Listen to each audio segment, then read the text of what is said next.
Coming up on this week's episode of TechSNAP, massive drive failures after a data center gas attack, a critical MySQL vulnerability you need to know about, and then is Cisco responsible for the death of an MMO?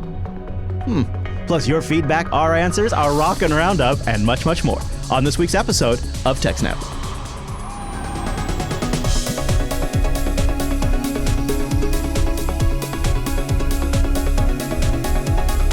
Hi, everyone, and welcome to TechSNAP. This is episode 284 of Jupiter Broadcasting's weekly Systems Network and Administration podcast. We stream this episode live on September 15th, 2015. This episode is brought to you by three fine sponsors, DigitalOcean, Ting, and iXsystems. I'll tell you more about those great sponsors as this here show goes on. Oh, our live stream and all of the downloads for the JB Network, that's powered by Scale Engine over at scaleengine.com. You should go check that out. My name is Chris, and joining us every single week is our host, the admin, the tech, and the teacher, Mr. Alan Jude. Hello, Alan. Hello, everybody. Thanks for watching. Hello. Hey, I noticed the Tetris lamp is in a unique, sturdy configuration this week. Very sturdy. Yep. For the people who only... Actually, the 1L isn't lighting up properly. Uh-oh. You know the real tragedy is there, Alan? The vast majority of people listen to this show. And they never get to see the unique configurations of the Tetris lamp. Well, somebody ran a Twitter account with pictures of the Tetris lamp, but they got lazy. Well, that sounds like a Tetris lamp. All right, well, we have, guess what, a big show. I mean, a really big show. We put the call out for some emails last week, and we got a bunch of good ones. The roundup has got some really nice stories to cover, which I'm just like, I can't even wait to get to the roundup. But we got to start with the news. This one sounds pretty good. I like the headline you put in the show notes. Whoosh. So tell me what's going on. ING Bank, which is a big multinational bank originally from the Netherlands, but ING Bank's main data center in Bucharest, Romania, was severely damaged over the weekend during their fire extinguisher test. Oh no! In what is a very rare but known phenomenon, it was the very loud sound of the inert gas being released into the room to put out the fire that destroyed dozens of hard drives. The site is currently offline, and the bank relies solely on its backup data center located a couple of miles away to run the banking operations. Thank goodness that actually worked. Yeah. Well, not as quickly as I would hope. Okay. The drill went as designed, but there was some collateral damage, the ING spokesman said, confirmed that it was an inert gas issue. Local clients were unable to use debit cards or perform online banking operations from Saturday between 1 p.m. and 11 p.m. Because of the test. And she said that their team is investigating the incident now. I would imagine. That's probably an understatement. Right. So this is a data center, so you don't want to use sprinklers. Obviously, spraying water on computers that are turned on is really, really bad. Right? Electricity plus water is bad, but computer plus water is bad, and so on. And then we have older systems used to use something like halon, but that's very bad for humans and so on. So inert gas basically just pumps in a gas that's not flammable, and it kind of pushes oxygen out of the way or gets rid of enough of it that it won't really, a fire can't happen. Really not good for people either. But anyway, so it's just the gas is stored in these cylinders and it comes out at very high pressure. And apparently the pressure setting on the ING one was too high, and kind of like the sound of, when steam goes through a whistle as you boil water for a kettle or whatever, it makes this really high-pitched sound. Yes. And the vibrations of that damaged a bunch of the hard drives. No. Yeah. That's the purpose of the drill was to see how the data center's fire suppression system worked. Data centers typically rely on an inert gas system to protect equipment in the event of a fire, as the substance does not chemically damage electronics.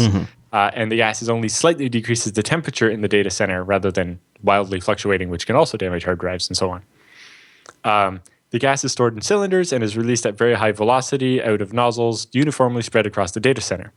According to people familiar with the system, the pressure at which ING Bank's data center was higher than expected and produced a very loud sound that rapidly went out the tiny holes in the nozzles. The bank monitored the sound, and it was very loud. A source familiar with the system told us that it was as high as their equipment could monitor, over 130 decibels. It actually pegged their sound meter, and so they don't actually know how loud it was, just that it was louder than their equipment could measure. And hence why it, hurt some hard drives. Yeah, I remember, didn't we talk about, ages ago, an experiment where people shouted at hard drives? Wasn't that a thing? Okay. It's actually in the post. Oh, okay. If you scroll down, they actually have the video embedded if you want to show people the video. Yes, there it is. But it says, here's very little is known about how sound can damage hard drives. One of the first such experiments was done by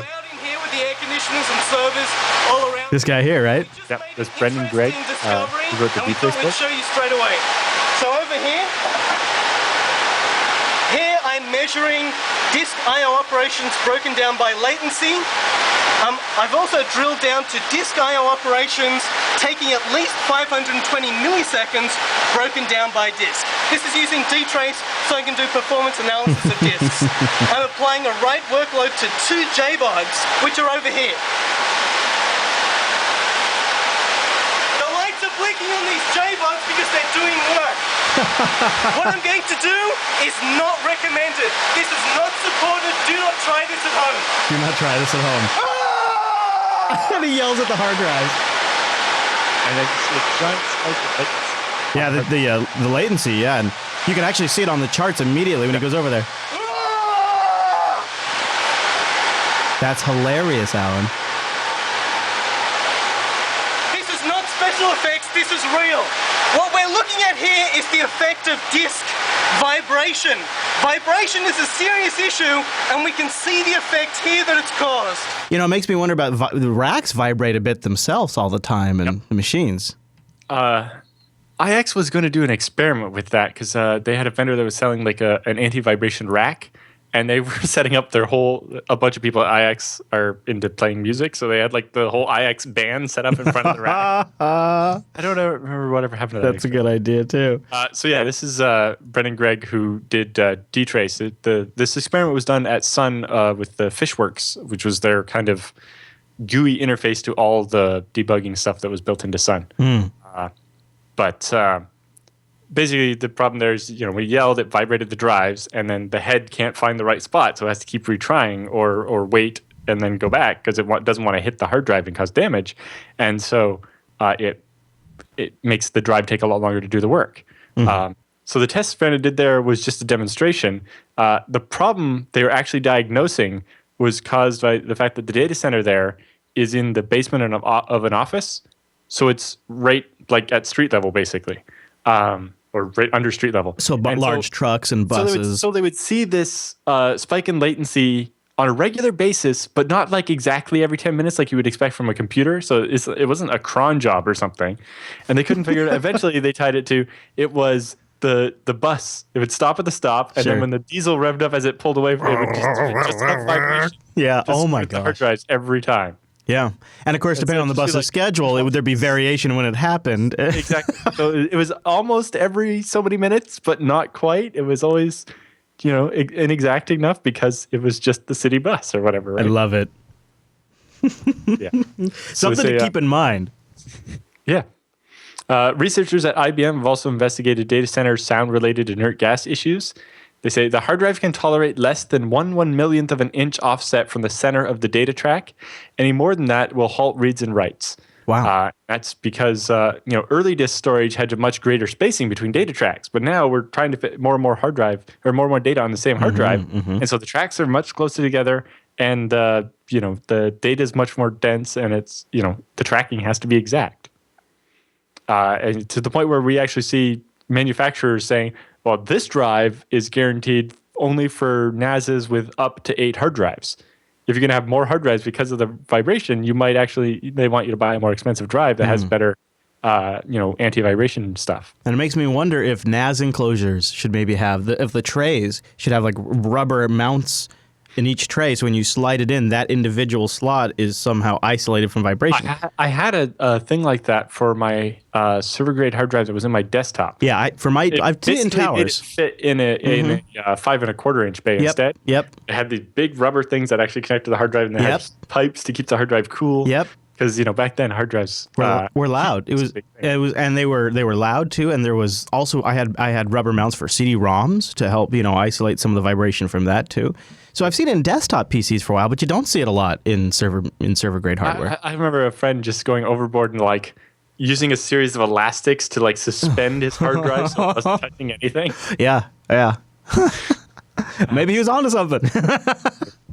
But my 36 drive arrays work fine. But you know, they're bolted to the concrete floor. Well, you have to wonder if you could somehow just totally theoretically remove all vibration from the case and the housing, would they perhaps perform better and longer?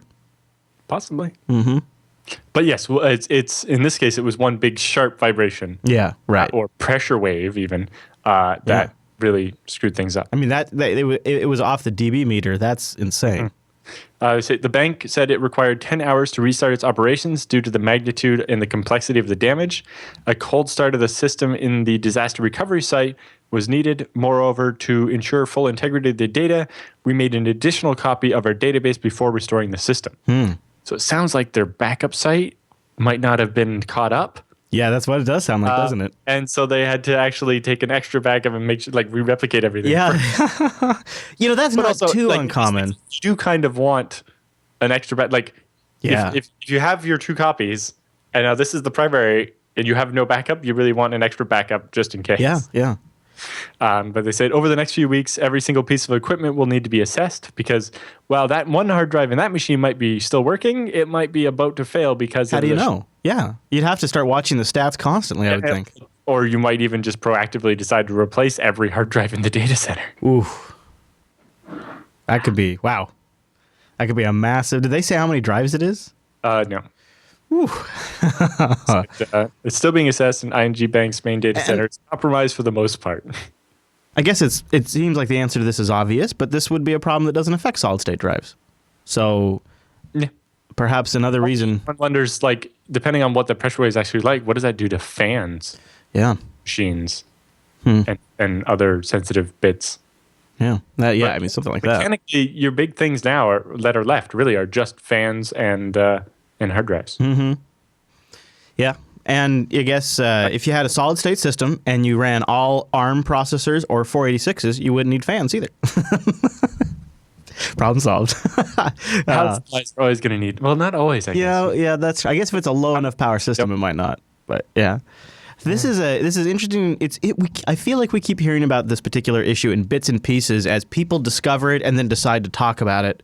And there's probably a lot of people that have encountered things like this that just don't have a chance to run a piece in motherboard. The other thing is, some people don't bother testing their fire extinguisher system, hoping that they never have to use it. And that's true too. Yeah, that's unfortunately very true. Well, any other thoughts on this story? No, that's about it for that one. Okay. Well, you guys can find a link to it if you want to read the whole thing on your own. I'll take a moment and tell you about Ting. In fact, if you could go to TechSNAP.ting.com, that supports this show and gets you $25 off your first Ting device or plan. I love Ting, especially when it comes time for a new phone. Ting is mobile that makes sense. You just pay for what you use. There's no contract. There's no agreements. There's no month-to-month for the phone. You just buy your phone, you get it onto the Ting network, and you're good to go. And there's some companies like Apple that directly will allow you to buy a yearly annual upgrade. You go to Apple, you get the iPhone upgrade program, then you just bring it to Ting and you grab yourself the GSM SIM. They actually have a post up on their blog right now about which iPhone 7 is best to bring to Ting. I know some of you are probably thinking about it since it's shipping tomorrow. So you can check it out. They have a post up about it, and they talk about the iPhone 7 and Ting. One of the things I think is I guess you could do that with the iPhone, or I think my personal favorite is really, if you like Android, the Nexus program is great because you get those monthly security updates. I just got mine on my 6P. You just buy it from the Play Store. You can either wait till it's on sale because there's often sales. You bring it over to Ting. You go to TechSNAP.ting.com. You get a $25 service credit because you already brought your phone. And that'll probably pay for more than your first month of Ting service. That's what a great value Ting is. So TechSNAP.ting.com. Keep that in mind. You bring over the Android phone, you get the Nexus phone, you get the pure Google experience, which performs better longer, in my opinion. You could be running Nougat today if you want, with all of the latest security updates, with no contract, nor the termination, and you only pay for what you use. It's $6 for each phone line. So you got one phone line, it's $6. You got two phone lines, it's $6 for each line. It's just how it works. It's very simple. It's very straightforward. They give you a management dashboard to take care of all of this, and it's a really good tool. And they have really great customer service that'll work with you on your problem. You get to talk to an actual human being. But even if you're not a Ting customer, you could probably find something useful at their blog. They're posting all kinds of things all the time. So start by going to TechSNAP.ting.com. You can try their savings calculator. That's the Ting litmus test. See if they would work for you. TechSNAP.ting.com. And a big thank you to Ting for sponsoring the TechSNAP program. So there is a pretty serious MySQL flaw going around. I think it's a 0-day, isn't it? It's out in the wild now, but there's a patch that people could install. But of course, if they don't patch, it's slightly more comical than that. But really, yes. Okay. Tell me, I love so myself. This was in responsibly comedy. disclosed, so there's not really a 0-day, but Okay, I've seen some of the headlines kind of ascribing it as that. it kind of ish. Okay, maybe. tell me about it. Break it down. So there's a critical MySQL vulnerability. So an independent researcher has revealed multiple severe MySQL vulnerabilities. This advisory focuses on a specific critical vulnerability that's CVE 2016-6662, which allows an attacker to remotely inject malicious settings into the MySQL configuration file, leading to critical consequences. Aha. So the vulnerability affects all versions of MySQL in the default configurations, including 5.5, 5.6, and 5.7 branches, and also all the older ones, except for those aren't supported, so you shouldn't be using them anymore. For both local and remote attackers, although it requires authenticated MySQL access, so you have to connect to MySQL and log in with a username and password. Okay. Or use a web interface like phpMyAdmin. But it also means it works via SQL injection. And since SQL injection is the most popular exploitation vector on the internet, it really does affect every MySQL server. Gotcha. The vulnerability, it also affects forks of MySQL like MariaDB and Percona. The big difference is that the reason this is going public is MariaDB and Percona have already patched the vulnerability, but Oracle hasn't, so they were going to wait. But at this point, Oracle has set a date when they're going to patch it, and it's not soon, so they release the information anyway. Gotcha. So it says here, official patches for the vulnerability are not available at this time for Oracle's MySQL server. The vulnerability can be exploited even if security modules like SE Linux and AppArmor are installed with their default active policies for MySQL or on any of the major Linux distributions. Oracle has decided not to release a patch until their next critical patch update, or CPU, that they do 4 times a year. So the official Oracle patch for this won't come out until the middle of October. Okay, great. I'll just wait around. Yeah. But MariaDB and Percona have already released patches. And this morning, the Debian people rolled that fix into their MySQL 5.5 package for the older releases that are still using MySQL. I think Debian has switched all their newer versions to MariaDB. I'm not sure, but anyway, Debian's 5.5 packages are being updated to include the fix, even though Oracle hasn't released a fix. Because, people have to have secure MySQL servers. Otherwise, things are going to get really nasty really quick. Yeah. So how does this work? So the default MySQL package comes with a wrapper script called mysqld_safe that's supposed to safely launch your MySQLD. And it's included in the packages for almost every distro and so on. And its job is to start the MySQL server process. This wrapper allows you to specify an alternative malloc implementation, which is memory allocator. So basically, Google makes a special memory allocator you can use for MySQL that's supposed to give better performance. You use TC malloc rather than the malloc that's built into the system on your Linux or BSD and so on. And so the shell script reads the MySQL config file, looks for this one thing. If it's there, it runs, sets LD preload and loads a specific binary to override the system function, and then launches MySQL. The problem is that hold on, sorry, I skipped a line. Anyway, this wrapper allows you to specify the alternate malloc implementation, and it reads from the config file. The problem is that most MySQL tutorials, guides, and how-tos and setup scripts that you ever find tell you to chown the my.cnf file to the MySQL user, which is actually wrong. You shouldn't do that. Even most MySQL security guides have this bad advice. Really, you want the config file to be readable by MySQL, but not writable. So you really want the file to be owned by root. Of course, right, yeah. Yes. This actually led to some hilarity back in 2003. In 2003, there was a vulnerability in MySQL version 3.23.55, because that's what we used to do for version numbers, that allowed users to create the MySQL config file with a simple statement, select *info outfile var lib MySQL my.cnf. So you could basically do an SQL statement, and it would write the result into the config file. And so you could just do a select that was the config file you wanted MySQL to have, and it would write it out and then next time it restarted, it would use your config file, which was really bad. So this issue was fixed back then in 2003, in that the daemon will refuse to load a config file if it has the world writable permission set on it. And any files ever created by the outfile query will always have the world writable setting set. Okay. So that they fixed that flaw 10 years ago. Yeah. However, the issue has kind of reappeared in a slightly different way. The new vector is MySQL has this general log feature where you can have it log SQL statements that it executes to a file. So you just set general log file equals etc my.cnf and set global log equals on, and then select, and then in quotes you put the content of the config file you want, and then you set global log off, and now that file will be full of the content you just ran, the SQL query you just ran. Beautiful. Now, if you actually run MySQL, it's going to balk at that because it's got, the timestamp and a bunch of stuff, and then like the line about logging being turned back off. But if MySQL has permission, you can write this config file anywhere. And if MySQL has permission, that would be if it's running as root, or that would be if MySQL runs as root, but then switches to its other user. But if anywhere the MySQL user can write to, which is what most people set their config file to allow MySQL to write to it, then you can do this. And so you could do this. What's interesting is that you wouldn't expect the MySQL server to allow a non-admin user to suddenly start making log files and filling. That's what I was just going to ask. You can do this as a non-admin user? Apparently.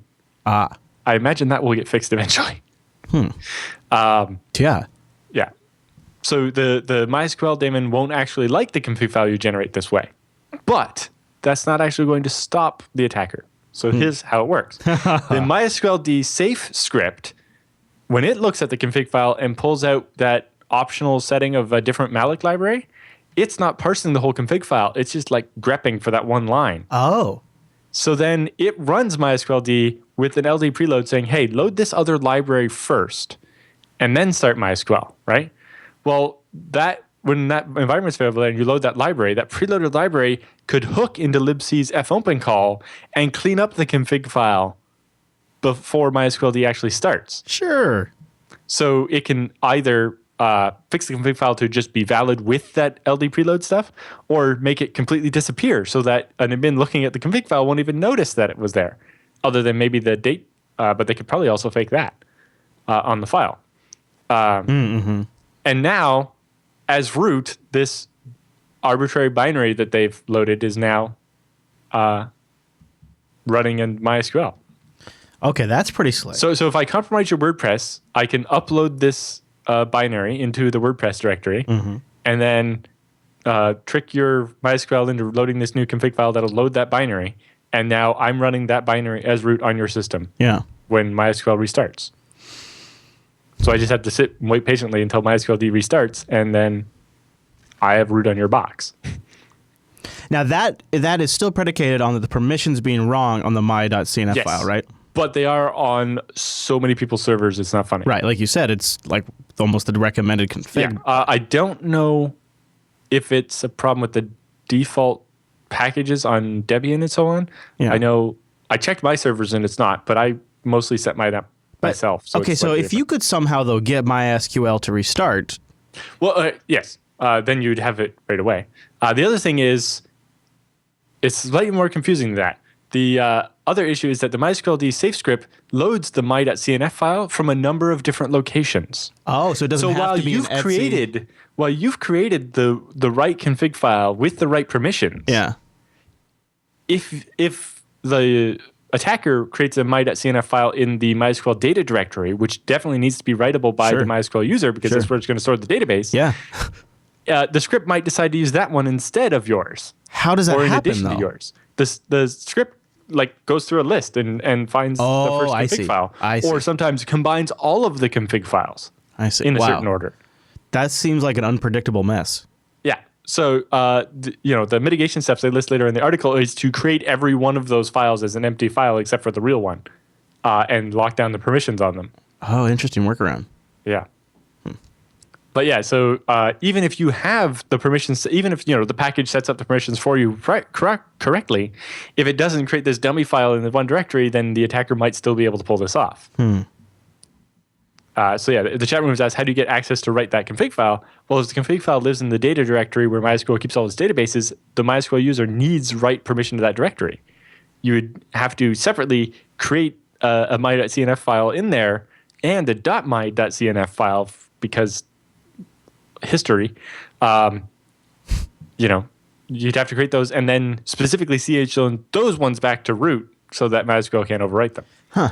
And also, depending on the level of access they get, they might actually, because MySQL owns the directory, might be able to override that anyway. Yeah. And all kinds of terrible. All kinds. So it reminds me of the little in-joke we have at FreeBSD. When you say that something's still done that way for historical reasons, we now say hysterical raisins. I like it. It's so funny. Anyway, so the vulnerability was reported to Oracle on the 29th of July and triaged by their security team. It was also reported to Percona and MariaDB. The vulnerability was patched by Percona and MariaDB on the 30th of August, or by the end of 30th of August. But because it had already been a long time and MariaDB and Percona had already publicly committed their patches, an attacker could have easily figured this out, so they released this vulnerability announcement so that users will have a chance to fix it. Right. Jeez. During the course of the patching by these vendors, the patches went into the public repositories, and the fixed security issues were also mentioned in new releases, which could be noticed by malicious attackers.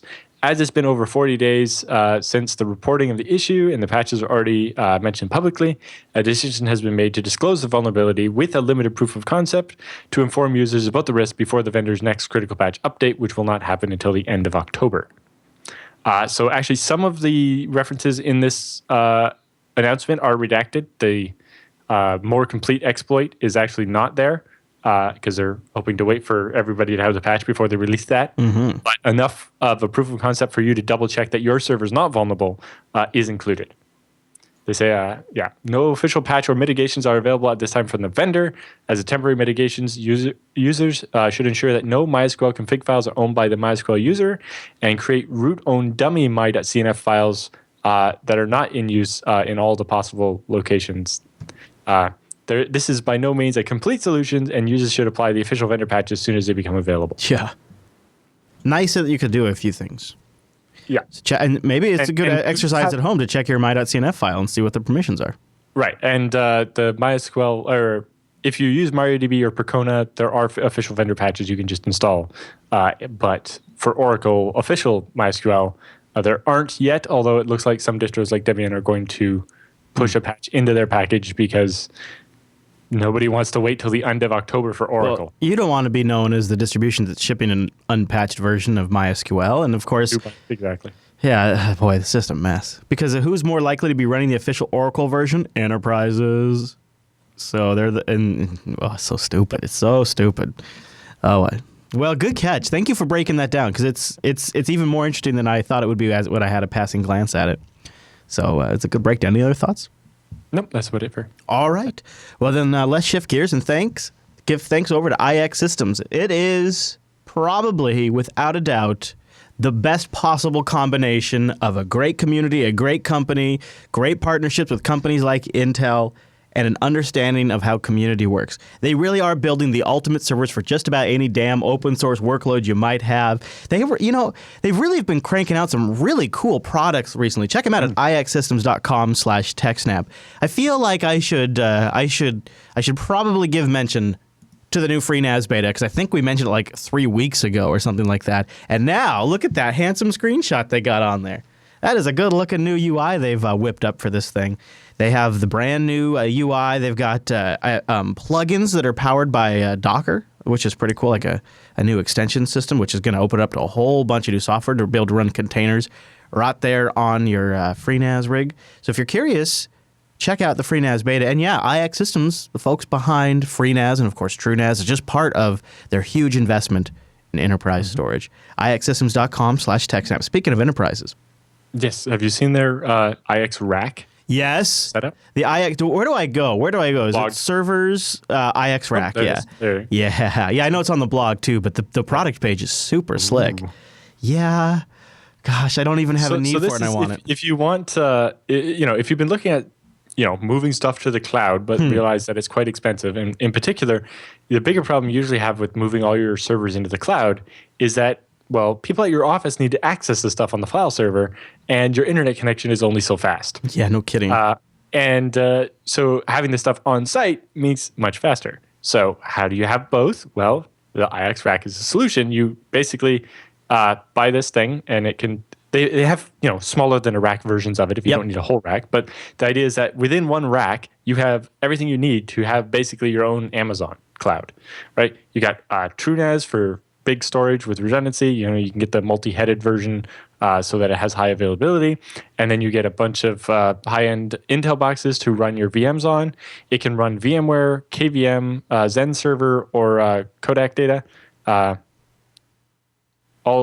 Whatever VM system you want, right? So, and because it's running the TrueNAS for storage, it's VMware certified, it's Citrix certified, and you get basically everything you need to run your cloud, whether you like VMware, KVM, or Zen, and it's everything you need. What a cool idea. Unlike Amazon, you can get 40 gigabit networking between your machines. Oh, man. And off into your network. And they still say 70% lower total cost of ownership than AWS too. Well, because in AWS, you're basically renting this rack from Amazon, and Amazon gets to make money off of it every month. Whereas if you buy it, you pay for it once. So or you can lease it. Start by going to iXsystems.com/TechSNAP. Check them out. They're great. Huge rigs for all different kinds. Everything down from the FreeNAS Mini all the way up, powered by those awesome Intel processors that have just been killing it for this kind of workload. Check them out. iXsystems.com/TechSNAP. Now, it looks like maybe Cisco hasn't been killing it and is wound up at the center of some sort of company bankruptcy controversy. Yes. What is going on? So this is an ISP going out of business because of Cisco, basically. So no wonder. Okay. Yes. Bugs in the Cisco network gear are at the center of a hosting company's bankruptcy fight. So I guess this was a little while ago, but there's an online game called Game of War Fire Age. Okay. Which is your typical melange of swords and sorceries and that kind of video game. And it was one of the top grossing mobile games for about 3 years, accounting for hundreds of millions of dollars in revenue.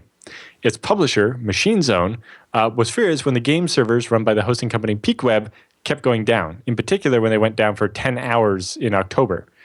So 2 days later, Machine Zone fired PeakWeb, citing the multiple outages, and then later sued, trying to get some of their money back. Meanwhile, PeakWeb is suing because they had a contract that they had to keep paying. And wow, anyway. That is messy. Yeah, and so then came the countersuit. PeakWeb argued in court filings that Machine Zone was avoiding its contract illegally because the software bugs that caused the game outages resided in faulty network switches made by Cisco, and according to PeakWeb's contract with Machine Zone, it wasn't liable for bugs in the switches. Womp womp. Right? It's like, so yes, we admit there was an outage, but our contract says you can only fire us if the outage is our fault, and the outage was the fault of Cisco, so, we're in the clear. Yeah. In December, Cisco publicly acknowledged the bug's existence, but that was too late for PeakWeb, which had already filed for bankruptcy protection in June, citing the loss of Machine Zone's business as the reason. The Machine Zone PeakWeb trial is slated to start in March of 2017. Jeez. They say there was buggy code in there's buggy code in virtually every electronic system, but few companies ever talk about the cost of dealing with the bugs for fear of being associated with error-prone products. The trial, along with the PeakWeb bankruptcy filings, promise a rare look in how much or how little control a company may actually have over its own operations, depending on the software that undergirds it. Right? So yes, I imagine most companies would love to complain about how bad patching their Cisco stuff is, but they don't want to look like the ISP that, you have Cisco gear and it's terrible. I know for a long time companies advertise the fact that, our network is all Cisco gear, no off-brand stuff. And it's like, yeah, well, it's not always a good thing. PeakWeb was founded in 2001 and worked with large companies like MySpace back in the day, JDate, eHarmony, Uber, and had a $4 million a month contract with Machine Zone. Oh my God. What the hell were they renting? My word. I could rent you like racks and racks of gear with like infinity bandwidth for a lot of this $4 million a month. $4 million a month? That's what it says. Maybe they meant a year. I see the words on the screen. It says $4 million a month. even a year, that's a lot of bandwidth and servers and so on. I don't know. I don't know how many servers the game took. Maybe it took like a lot of servers. It would shock me if like World of Warcraft or any large MMO took that. Spent anywhere near that much on their servers. Exactly. I don't know what's going on. Even with staff factored in. Yeah. Maybe in a year, definitely, but in a month. Yeah. That's they need to get the IX rack. Yeah. But that deal began April of 2015. It was to keep the game of war running with fewer than 27 minutes of outages a year, right? Because that was, the 99.99% uptime guarantee. That's what the court filings show. According to Machine Zone, the hosting service couldn't make it a month without an outage lasting at least an hour.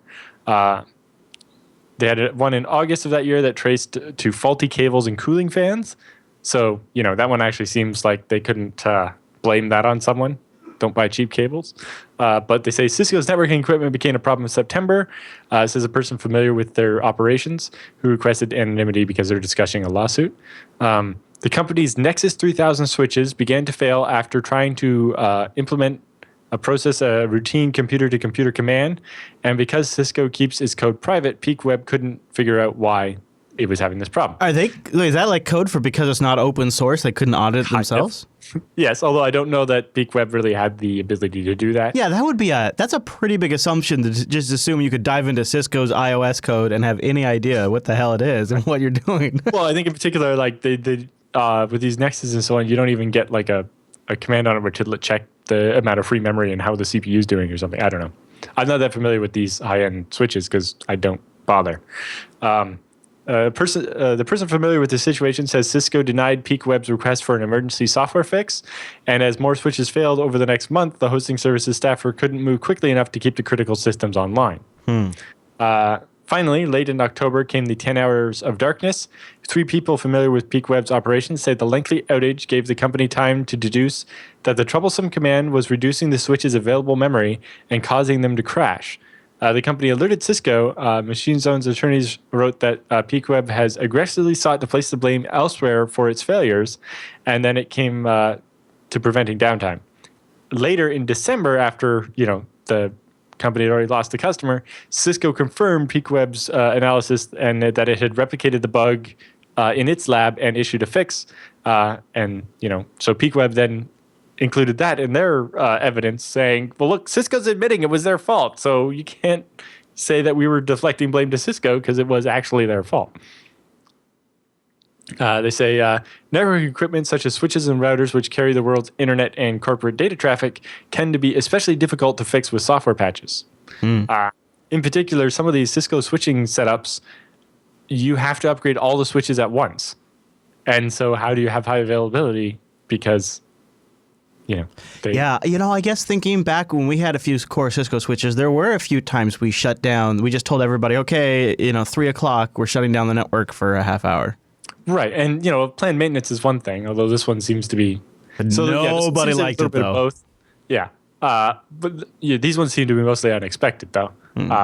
But I'm sure if we asked around the industry, lots of people have had similar issues with their giant Cisco things in the past. Maybe just not quite as spectacular that they ended up losing a $4 million a month account. But I would go out of business too if I lost a $4 million a month. Yeah. They say in one previously unreported incident in 2014, a glitch in Cisco's Invicta flash storage systems corrupted data and disabled the emergency room computer systems at Chicago's Mount Sinai Hospital for more than 8 hours. Cisco later froze shipments of the Invicta equipment and discontinued the product line. So it sounds like they couldn't fix the bug. Yeah. In another unreported case, a Cisco server in 2012 overheated inside a data center at chip-making equipment manufacturer KLA Tencor, forcing the facility to close and costing the company more than $50 million for that day. Holy smokes. This is definitely a tough spot to be in. I've been on both sides of this. I've been the ISP and I had the problem and had to respond to the customer, but I've also been in the middle where, my ISP has a problem, but it was my customer that experienced the thing. Yes. Right? So, even if I have an SLA with the ISP and they, it's like, oh, we give you back 5% of the monthly cost for every hour we were down, that covers what I paid them, not the money I would have. If I give the same refund to my customers, I've lost a whole bunch of money. Yeah, it's like here at JB, we have an SLA on our Comcast business line, and I think we've gotten maybe the most $300 ever, which doesn't even cover 1 month of service, and it certainly doesn't cover the fact that we couldn't record shows during that time. Yeah, and for me, the worst case that happened one time was an ISP switched from manually configuring their switches to like some central management system. Oh boy. And they apparently didn't note in that system that, a couple of my switch ports I was paying for 1 gigabit. And so one day suddenly a bunch of my servers downgraded to 100 megabit. Like what? And I didn't know. Oh yeah. I wasn't expecting the switch to suddenly change its configuration. Yeah, of course. And only give me 100. And then we tried to stream a live event, and then a bunch of servers that are like topping out at 100 megabits, and like the users are getting horrible laggy streams and buffering because the server's trying to send 300 megabits across the 100 megabit link. And it caused huge problems for us. And, our ISP admitted it was their fault, and they give us a large credit of basically almost a whole month of all the servers we were renting from them. Oh, that's good. But that didn't cover what we lost from our customer not being able to use enough bandwidth. That and not to mention the damage of their opinion of your service. They don't know it's your ISP's fault or the data center's fault. They think it's the. And no matter how much I say it is, they're not going. And they're like, well, you should have picked a more expensive ISP. That was better. Well, I suppose, yeah. Right. Yeah. And they also going to the vets. Not only does it cover what we lost from not getting from that customer, it doesn't cover what that customer lost from having to refund their users because the stream didn't work. Mm-hmm. And then, that customer leaves Scale Engine, then you're out for a recurring cover revenue. All the future months for the next couple of years would have made off that customer. Right. And so, it can be a very frustrating situation to be in because it's like, it can be 1 or 2 hops above you that the problem is, and you have no control over it. Yes. Or, when it's in, I had similar problem with the transcoding when the QuickSync stuff didn't work. And it's like, well, I'm unclear if it's Linux, our software vendor, the driver vendor, which is Intel, or the silicon vendor, which is Intel, that is the problem. But we have to switch to NVIDIA. Yeah. And it's just like, Yeah. So I definitely feel their pain in this particular situation. Mm-hmm. Mm-hmm. Yeah. Yeah, that is, boy, especially if your whole business is like hosting online gaming. That's uptime matters. And, then it just makes you want to, screw it, I'll just rent stuff in the cloud and make it somebody else's problem. That's exactly where I was going. DigitalOcean.com. Use the promo code SNAPOcean and make it somebody else's problem. Get a $10 credit and spin up your own rig for free for 2 months at the $5 price. DigitalOcean.com is where you go to learn more. They've got data centers all over the world, so you can be big time worldwide. They have an interface that is to die for. It's the best UI I've ever seen to manage anything like this. Multiple virtual machines all over the world with software templates you can spin up from or just build it from scratch. They've got free BSD with ZFS support available if you like that. You can add your SSH keys as you're creating the machine, manage DNS, create snapshots, destroy the machine, transfer it. It is such a cool setup, and it's really fast to get started, which is great. Because if you got a great idea, you want to just try something right away, run over there, spin up a droplet. Use our promo code SNAPOcean. You can try it out 2 months for free. They also have hourly pricing, which is super nice if you want to just experiment with something. But buckle frickin' up. They've just announced high memory droplets. This is awesome. I wonder if that has something to do with supporting ZFS suddenly. Look at this, 224 gigabytes of RAM, $2.50 an hour. They have also, of course, 16 gigs, 32 gigs, 64 gig, 128 gigs. They just recently added SSD block storage as well that you can attach. It's all SSD based. You get the machine with 16 gigs of RAM or so or more, depending on how much storage you want, and it's FreeBSD and ZFS, and then you ZFS on top of the block storage, which you can make whatever size you want between 1 gigabyte and 16 terabytes, and you can just keep growing, and you can have more than one of them if you need more than 16 terabytes or you want to mirror them or whatever. Yeah, man. And you can get it all set up, and you just keep growing the storage as you need it, and you're only paying for what you need. And you can now rent machines with as much RAM as you could possibly want. It's awesome. DigitalOcean's a great service. They've got great documentation because they've actually hired people to sort through it all, edit and spiff it up and make sure it matches their standards and their writing guidelines. So they've got a great API that also means because the API is really straightforward and they've actually dedicated some time to it, the community has responded and created a bunch of open source applications that you can just use today to manage your droplet, or you can just look at the API and pretty much figure it out. And also, they've got libraries to snap in with pretty much any language you use. It's an ideal setup. DigitalOcean.com. Just use the promo code SNAPOcean. SNAPOcean's all one word, and it's how you support the show. DigitalOcean.com, and go check out that new high memory droplet for those RAM-intensive workloads. I'm just trying to fantasize of what I could use that much memory for. I'm sure I can figure something out. Maybe like running out of RAM. Hey, this is nice. Just published a couple of moments ago, the new episode of BSD Now 159, Net Scaling Privacy. Is it Flix style? Yeah, it's Netflix is using FreeBSD to encrypt all of the video streaming traffic so that your ISP, your government, and your nosy Wi-Fi sniffing neighbor can't tell what movies you're watching. That is so nice.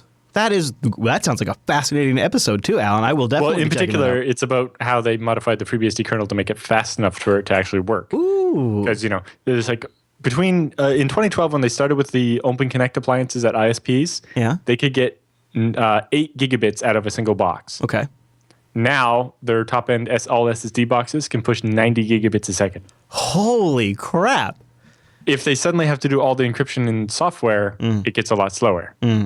And they talk about how they use send files so that instead of the web server saying, "Hey kernel, read this off the disk and then give me a copy of it," and then encrypting it and then sending it back to the kernel and say, "Hey, please send this to the network card." Yeah. With the send file system call, you can be like, "Hey kernel, read that file and send it out this socket on the network card, and I'm the web server. I don't even want to hear about it. Just tell me when you're done." Right? So they built that, and they're like, "Well, we want to add encryption, and that'll make that not work." And so they're like, "Well, what if we teach the kernel?" So we just say, "Hey, send this file at that socket and encrypt it with this key." And so how they did that. It's a really interesting story. That does. Episode 159, that does sound interesting. 159 of the BSD Now program. Go get it in HD.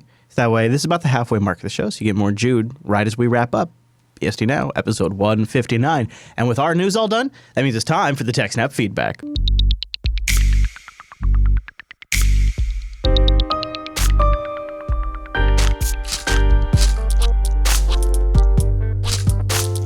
Thanks for sending your emails to TechSNAP at jupiterbroadcasting.com or popping that contact link at the top of the Jupiter Broadcasting website. I think that's how everybody's emails came into us recently, with the exception of maybe one or two who emailed us directly at TechSNAP at jupiterbroadcasting.com. Val writes in with our first one. He's got some follow-up to 281 and I think an additional question. You want to take it?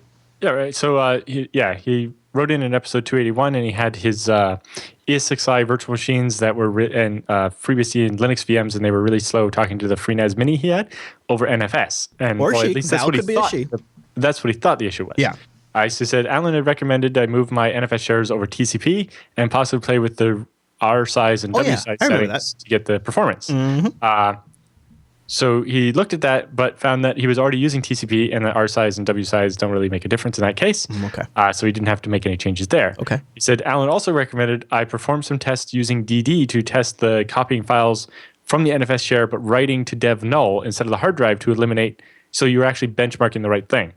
Because you wanted to test the read speed, not how quickly you can copy from the NAS to the local disk, right? Because then if the problem is the local disk, it looks like your download is slow, and that's not necessarily the case. So he did his DD of a 3 gigabyte video file from his FreeNAS to dev null in his Sonar VM, and lo and behold, he got a transfer rate of 100 megabytes a second. Okay. So that rules out FreeNAS and NFS as being the culprit for his problem.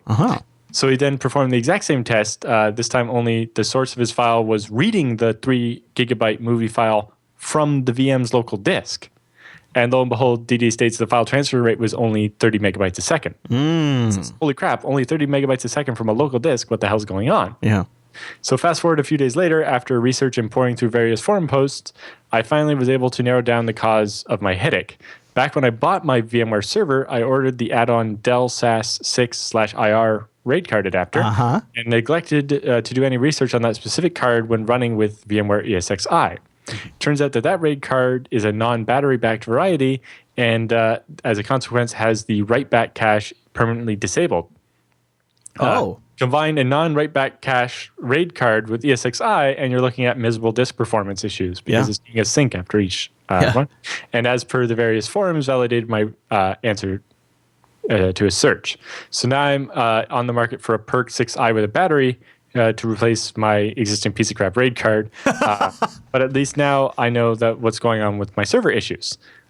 Your other option, obviously, is to have the VM images be stored on the FreeNAS. But then, you only have 100 megabits of bandwidth between them on your gigabit network, although you could do multiple gigabits to your... the FreeNAS Mini does support 2 NICs, doesn't it? I think so. Yes. You can...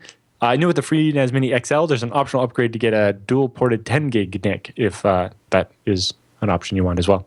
But yes, the FreeNAS Mini is VMware certified to work with ESX as well. But anyway, he says, I really want to thank you guys for finally helping me figure out the extremely irritating issue.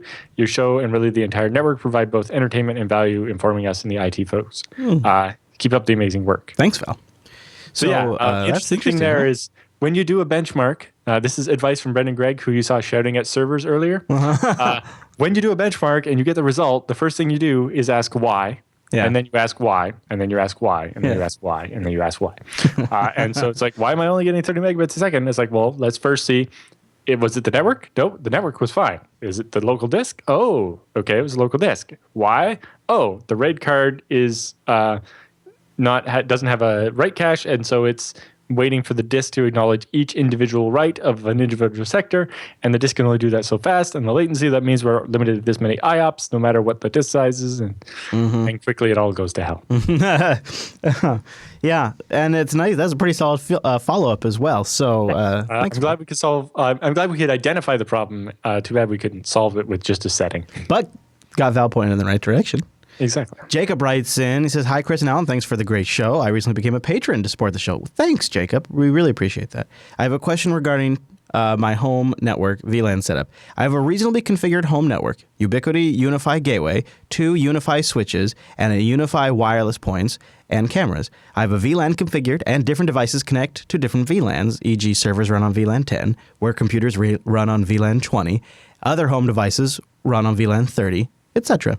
I understand that a VLAN is not a mechanism for security, i.e. put devices on different VLANs will not give you isolation. I am wondering what is the best way to properly separate them. I think maybe I can configure the firewall on each port on all my machines, but that doesn't sound scalable or really easy to manage. Or maybe I should get a simple device to act like a gateway firewall for all VLANs, which essentially make the UniFi switches routers.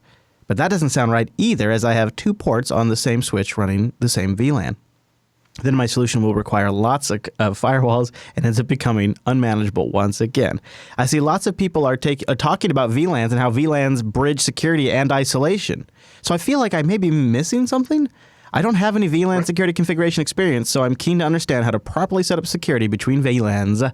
Thank you so much. So normally with a VLAN, your switch doesn't do any routing. So he has layer 3 switches that can do some routing. So if you don't do that, then it means that if a machine in VLAN 20 wants to talk to a machine in VLAN 30, it has to go through your router. And the router decides whether it's allowed or not. So you can set up a pfSense that even just has 1 port, but then divides that port into 3 virtual interfaces, 1 for each VLAN, and can decide what machines can talk to what, So VLAN machines on the home LAN can go to the internet, but they can't ever talk to your work machines or vice versa. But, VLAN security eventually, if the VLAN set up across the switches, then it means that any machine can show up and say, oh yeah, I should be in VLAN 30, and maybe that's allowed. Or you can lock it down so that only certain switch ports are in certain VLANs. But in the end of the day, it depends what your attack vector is. I can walk up to your switch and unplug your machine and plug my machine in that port, and I can read that VLAN. Maybe that's not that secure. But basically, if you tell your switches to stop doing layer 3 switching and you force all the traffic between VLANs to go through a pfSense, then that thing can, as your gateway/firewall, can decide whether traffic should be allowed between, whether that one machine and your home device should be able to talk to your work computer. Like at my house, none of the machines on the home LAN, which is basically the top floor of my house, are allowed to talk to the work machines, except for my one personal computer, which can go to 2 machines in the work VLAN, but that's it. Except for the printer. The printer in the office can be printed to from any computer in the house. And that's all firewall rules that decide that. but that's all done on the pfSense that basically lives in every one of the VLANs and routes the traffic through them. Obviously, if I forced all the traffic between my NAS and my home computer to go through the router all the time, that would kind of be wasteful, right? It's like, why does the router have to deal with a gigabit of traffic when I'm copying files around?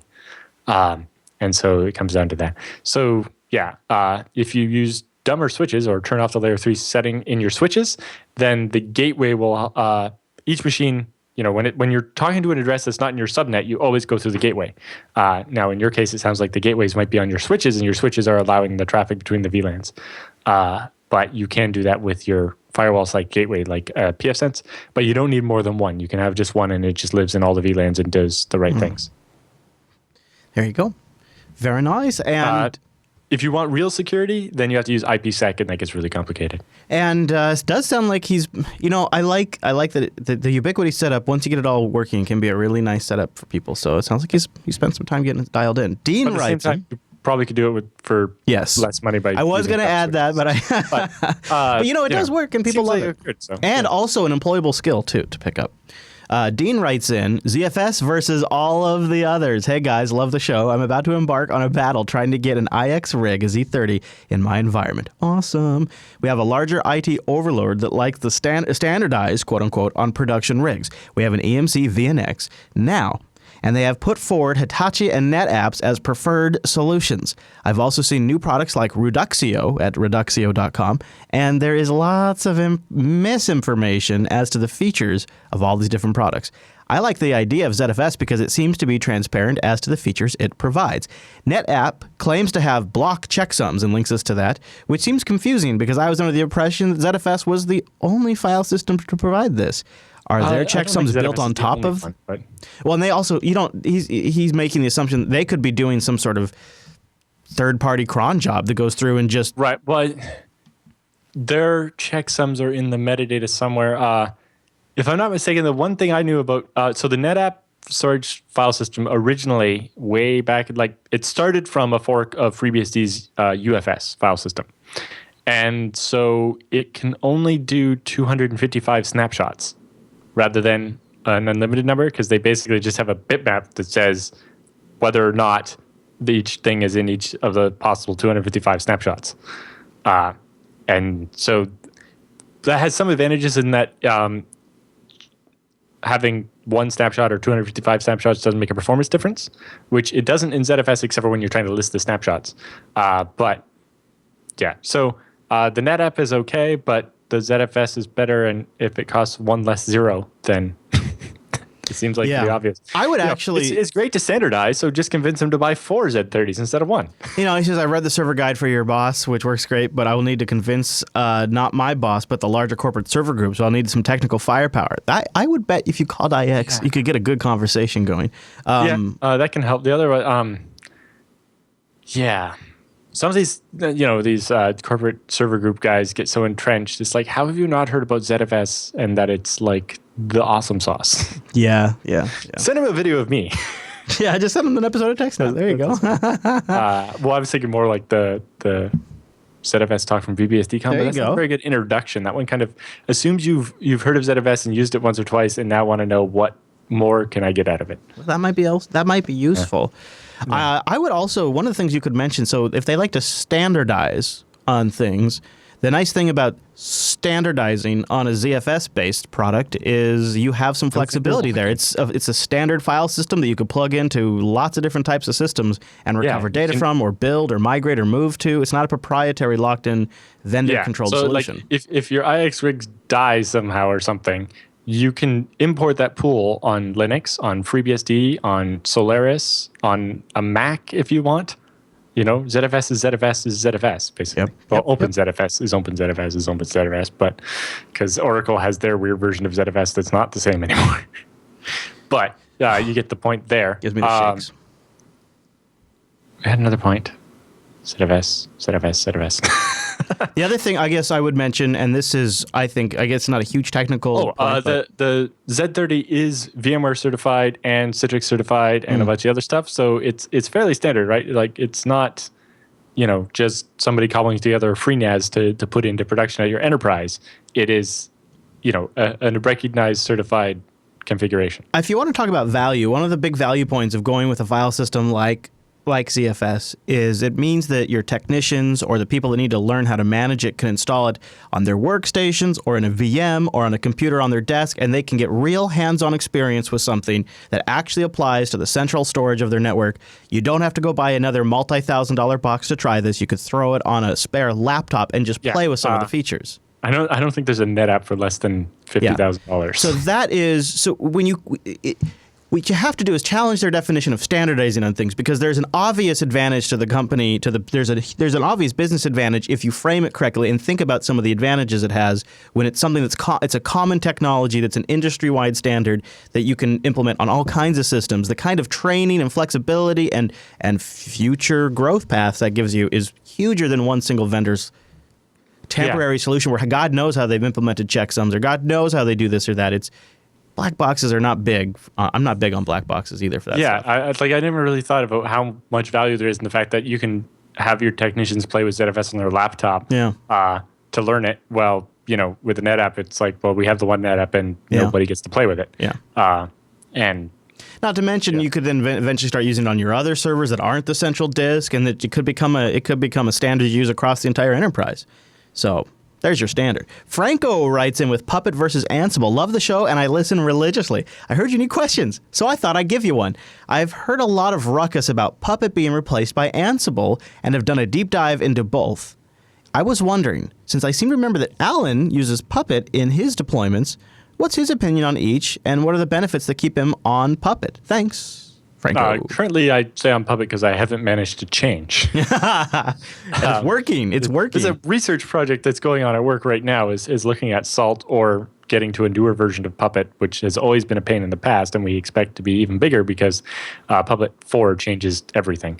We haven't looked that closely at Ansible.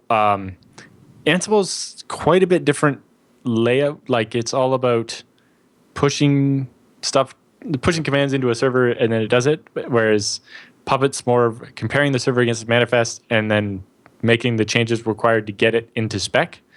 I know lots of my friends use and love Ansible. I've just not had time to really learn it to make a comparison. Yeah, and I think also it's one of those things where you both can serve the job, and so whatever you kind of have gotten your head around and have in production, there's generally not a huge reason to change. Generally, Ansible is usually faster to get going. Yeah, that's kind of what my take has been. Very good at getting the basics, but some of the more complicated stuff we do it a certain way because of Puppet, but there wouldn't be a great way to just translate that into doing it an Ansible way. For example, Ansible doesn't have the concept of exported resources where you can say, hey, this server basically the way we do our Nagios setup, each server writes its own Nagios config with the information the server knows about itself, and it stores all those in the Puppet database, and then the Nagios server just says, hey, give me all the Nagios configs, and then all the configs show up on the machine. Hey, last minute submission from the chat room from C. ButterFS for Windows is in, everybody. Oh boy, have at it. ButterFS for Windows. That sounds good. Well, so Franco, hopefully that answers your question. Thank you, everybody. Now, if you thought maybe you got a question in that you haven't heard yet, don't worry. We've got another episode coming up, and we'll get them in next week's episode 285 of the TechSNAP program. In the meantime, we'd love to get your questions. Go to Jupiter Broadcasting, click our contact link, and then choose TechSNAP from the dropdown, or you can also email us directly, techsnap@jupiterbroadcasting.com. We love getting your systems network administration questions and all of the above. And I also love hearing about your setups, too. So, and, most of the time, you guys are pretty good at keeping them tight. Every now and then they get a little long, but you're pretty good at that too. So thanks everybody for sending those in, and we'd love to get some more. But that does wrap up all of our feedback for this week's episode. So it's time for the TechSNAP Roundup.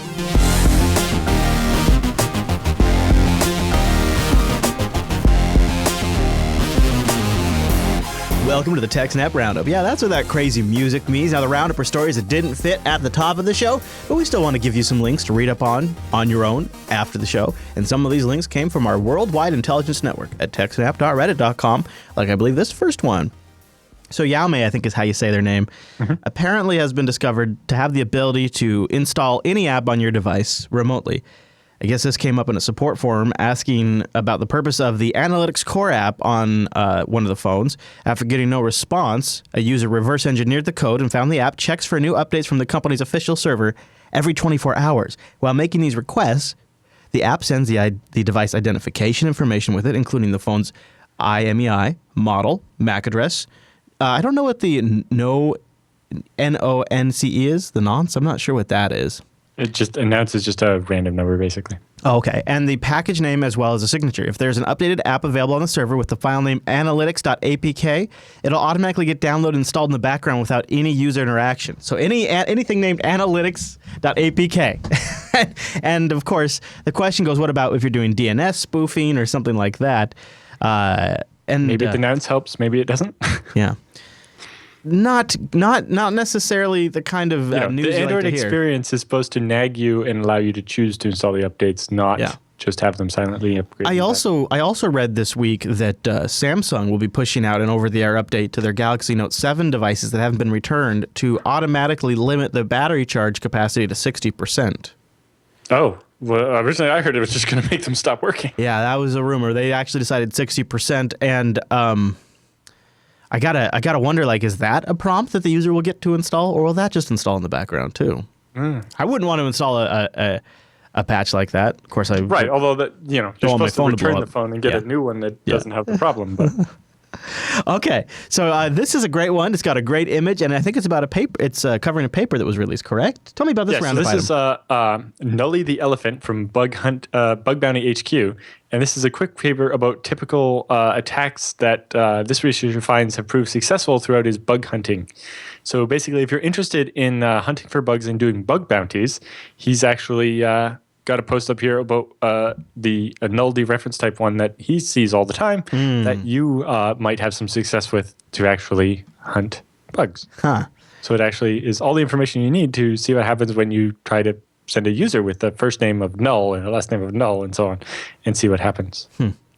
The parents in the audience will recognize this common situation. I didn't do it. She did it. I didn't do it. He did it. That's what's going on right now. 324,000 financial records with the CVV numbers from the back of the cards stolen from a payment gateway. Yeah, but there's a couple of different companies. One's BlueSnap, the other's RegPack, but neither one of them is admitting to the data breach here. And they're pointing the fingers at each other. And of course, it started on Twitter, the finger pointing. Yeah. Well, the CVVs are never supposed to be stored at all. Right. So whoever did that did bad. Yep. Yeah, I wouldn't want to admit to it either. It kind of sounds like a drama. I wonder if by next week or so we might find out the background of that. Well, not next week, but maybe after. Yeah. This next one's great. Why writing correct software is hard. It's hard. Yes, and why math alone can't help. Yes. So, this is basically there's this concept of provably secure software, and it turns out it doesn't work it's not quite that easy. Yeah. Anyway, interesting video. Yeah, good video, and you guys could check it out after the show. This is probably worth noting just from a server standpoint, industry support standpoint. Today, Google is announcing that ASP.NET is a first-class citizen on the Google Cloud platform. Wow. I didn't think people still wrote web apps in ASP.NET. Well, I bet a lot of businesses. School, I guess. A lot of businesses probably do, and they want to host their code. Yeah. Well, I'm sure running ASP.NET in Google Compute Engine is a lot more secure than running it on an IIS. So, hey, that might be a good option. Okay. That's not one I would have expected Google to spend time on. Yeah, I was surprised when I saw it too. There must be a much bigger market for that than I thought. That's why I tossed it in there. So this one's interesting. 5,300 Wells Fargo's employees fired over 2 million phony accounts. Yeah. So basically, Wells Fargo had this thing where the cashiers and so on had to, they had a quota. They have to sell at least this many, upgrade people to like this many accounts because the bank makes all their money off fees. And so they wanted to get customers to sign up for these accounts that have more fees. Well, obviously, most customers are like, no thanks, go away. And so the employees would just open accounts for those customers anyway. Or just never ask them and open it up. Wow. And be like, oh, you thought you wanted this. Or whatever. That's why that happens. Yeah. And then people getting paid all these fees or end up paying the bank all these fees, like $5.99 a month for a checking account they didn't want. Or getting signed up for a credit card they didn't ask for, which is especially bad because that can mess up your credit rating. Getting new credit cards at the wrong time could mean you don't get your home mortgage approved and can't buy a house and so on. It gets all kinds of nasty. So while Wells Fargo is blaming all the employees and firing them, although that wasn't all at once, it was total over a course of a number of years. Still, it sounds like it's an incentive structure, not an employee problem. Yeah. Well, in particular, it was Wells Fargo demanding unattainable goals from their employees. And so the employees are like, well, I can either get fired for not performing well enough, or I can fake it and keep my job for a while. And then when they figure out that they're fake, they'll fire me, I guess. Sure. Maybe nobody will notice. And other developments this week looks like Wells Fargo wasn't the only bank doing this. Of course.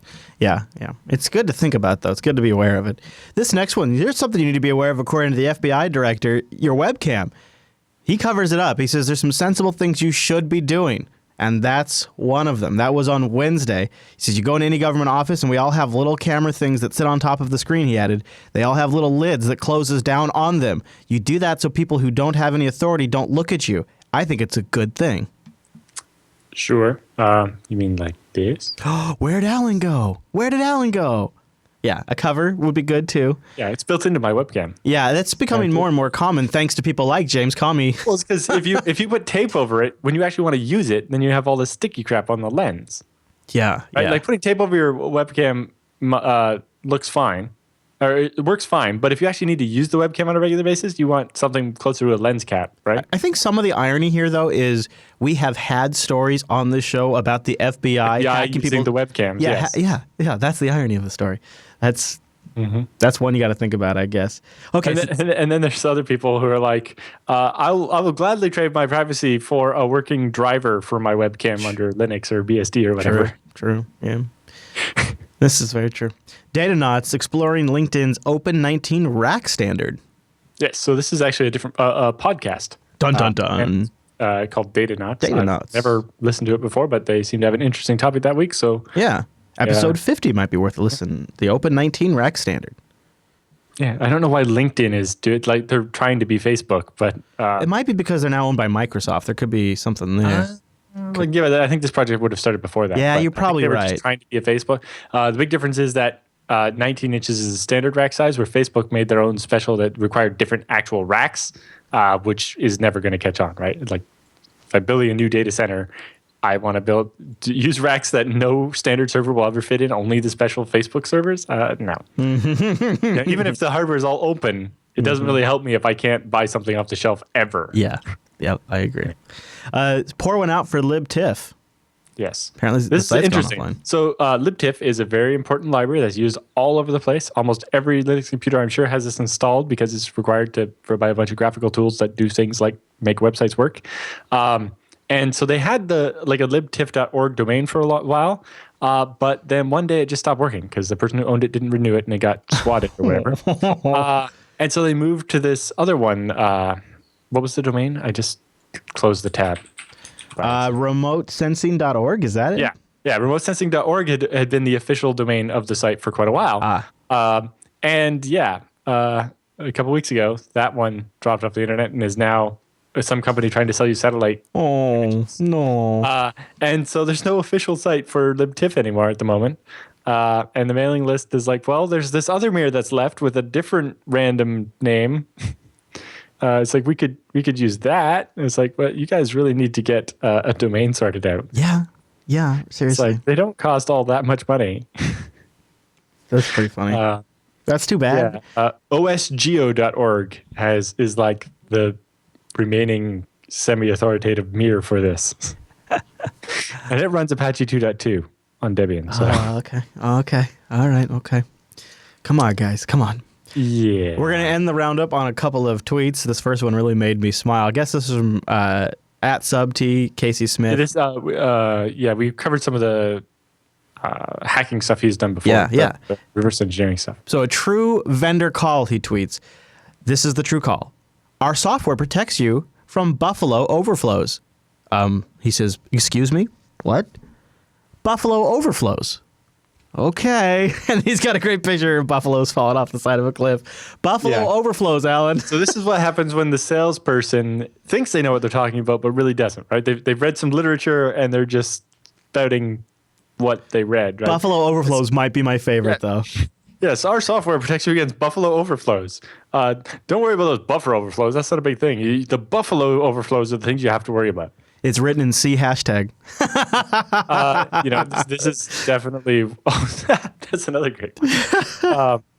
But yeah, I don't know. This is why I like it when I call IX and I talk to someone that actually knows what a Buffalo overflow is. Yeah. Oh my gosh. Instead of a Buffalo overflow. Makes me appreciate it when you can have an actual technical conversation.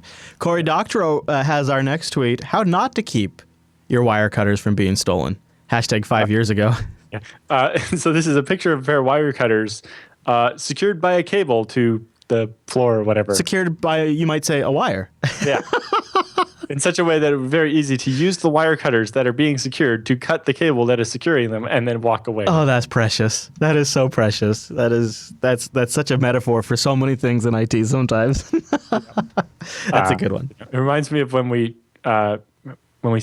before Scale Engine, we had a internet gaming cafe thing, and we had all these computers secured to the floor with this like air-grade aluminum cable and such that it would take a long time to cut through it with wire cutters. Unless you had really, really big bolt cutters, and then it was like, well, at that point, you can bloody well have our slow computers. Yeah, right. Yeah, there's a point. So speaking of the Twitters, he's at Alan Jude. That's Alan with 2 L's, and I'm at Chris LAS. That stands for Linux Action Show, and you're welcome to follow us. And the network is at Jupiter Signal. And be sure to check the Twitter link. What's that? There's one more Twitter link. At BSD Now? No, the roundup. In the roundup. Yeah. I thought you meant like what? Our Twitter handles? I'm like, what? Do you have an extra account? I don't need additional Twitter accounts. You should have what? The Tetris lamp? Oh yeah. Okay. I don't own that one. Somebody else has the Tetris. Twitter. Okay. Here it is. This is from at IT Girls, or I think as Jessica, and she says, I'm used to seeing weird security products at work, but this is getting ridiculous. These better not have Bluetooth. Security tampons. Super security tampons. Super security tampons. Yeah, that's all you need is something that works with a smartphone. It'll come, Jessica. It'll come one day. It'll all be connected to your smartphone. But don't worry, I'm sure it'll be Bluetooth LE. So what could go wrong? All right. Now, I think we talked about that one like 3 weeks ago, right? With the vibrator that uses the cell phone and reports all the information back to the company. Yes, we did. Yep. If you'd like to submit a story to our roundup, techsnap.reddit.com is where you go. Just a note, we won't be at our regular live time next week, so be sure to check our calendar at jupiterbroadcasting.com/calendar. Otherwise, you could normally catch us over at jblive.tv. And last but not least, one more plug for those emails, jupiterbroadcasting.com/TechSNAP. Or I'm sorry, /contact, and choose TechSNAP from the dropdown. Okay, everybody. Thanks so much for tuning in this week's episode of TechSNAP, and we'll see you right back here next week.